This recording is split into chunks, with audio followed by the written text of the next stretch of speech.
Živijo inženirji! Danes se bomo potopili v svet kovinskih konstrukcij, teh mogočnih velikanov gradbeništva, ki držijo pokonci naš moderni svet. Zagotavljajo trdnost, vzdržljivost in inovativnost v različnih panogah, od nebotičnikov do mostov. Pa začnimo. Najprej si poglejmo vrste kovin, ki se uporabljajo v gradbeništvu. Jeklo je tukaj glavni igralec. Ima neverjetno natezno, tlačno in upogibno trdnost, zaradi česar je idealno za nosilne konstrukcije. Poleg tega je relativno poceni in enostavno za obdelavo. Nato imamo aluminij, znan po svoji lahkosti. Uporablja se v letalski in avtomobilski industriji ter za lahke podporne konstrukcije. Baker in njegove zlitine blestijo v korozivnih okoljih, kot so obalna območja, medtem ko je titan s svojo vrhunsko trdnostjo in odpornostjo proti koroziji nepogrešljiv v letalski industriji. Zdaj pa se pogovorimo o tem, kaj dela kovinske konstrukcije tako posebne. Mehanska trdnost je ključni dejavnik. Kovine, kot je jeklo, lahko prenesejo ogromne obremenitve, zaradi česar so idealne za zahtevne aplikacije. Njihova duktilnost in kovnost omogočata oblikovanje, varjenje in spajanje v različne konfiguracije brez ogrožanja strukturne celovitosti. Nekatere kovine ponujajo odlično odpornost proti koroziji.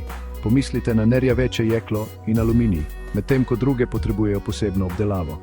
In ne pozabite, kovine, kot je aluminij, so lahke, kar je idealno za aplikacije, kjer je zmanjšanje teže ključnega pomena. Preidimo na gradbene tehnike. Varjenje je pogosta metoda spajanja kovinskih delov, ki ustvari močno vez z zlivanjem materialov. Vijaki se uporabljajo za sestavljanje velikih konstrukcij, kot so mostovi in nebotičniki, kjer sta natančnost in trdnost izjemno pomembni. Reskanje in struženje oblikujeta kovine v natančne oblike, ki ustrezajo zahtevam načrta. Medtem ko štancanje in prebijanje oblikujeta kovinske plošče ali palice v določene oblike. Različne kategorije kovinskih konstrukcij služijo različnim namenom. Nosilne konstrukcije, kot so stebri, nosilci in loki, podpirajo težke uteži.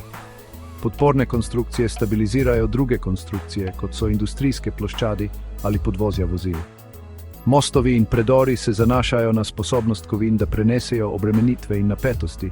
Nebotičniki in industrijske stavbe pa izkoriščajo trdnost in vzdržljivost jekla.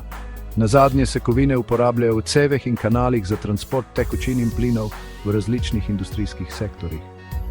Kaj torej dela kovinske konstrukcije tako ugodne? So neverjetno vzdržljive in odporne, sposobne prenesti ekstremne pogoje, kot so visoke temperature in težke obremenitve. Prilagodljivost oblikovanja kovin omogoča širok razpon oblik in konfiguracij, kar spodbuja arhitekturne in inženirske inovacije. Predfabricirane kovinske konstrukcije je mogoče hitro sestaviti, kar skrajša celoten čas gradnje. In ne pozabimo na trajnost.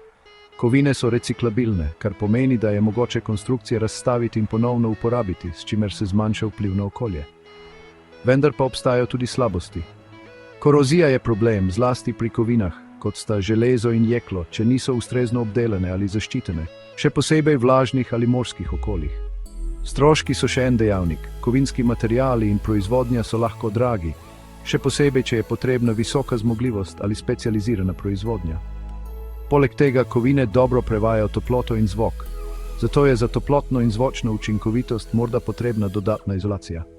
Skratka, kovinske konstrukcije so temeljnega pomena v arhitekturi, gradbeništvu in različnih industrijskih aplikacijah.